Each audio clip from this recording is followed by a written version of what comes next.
ఓం గం గణపతయే నమః. శ్రీమాత్రే నమః. లలితా సహస్రనామాలలోని 48వ శ్లోకము నిష్క్రోధ అంటే క్రోధము లేనిది జగన్మాత అని అర్థము. క్రోధశమని అంటే క్రోధమును పోగొట్టునది అని అర్థము.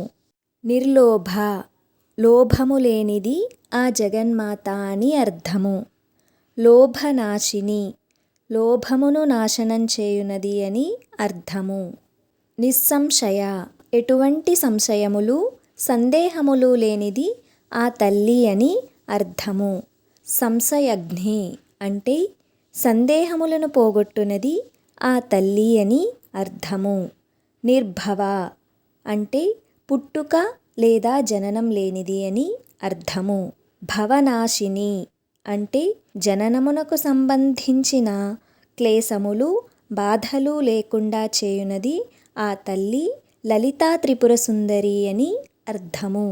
తర్వాత వీడియోలో మరింత అర్థాన్ని తెలుసుకుందాము. అంతవరకు శ్రీమాత్రే నమః.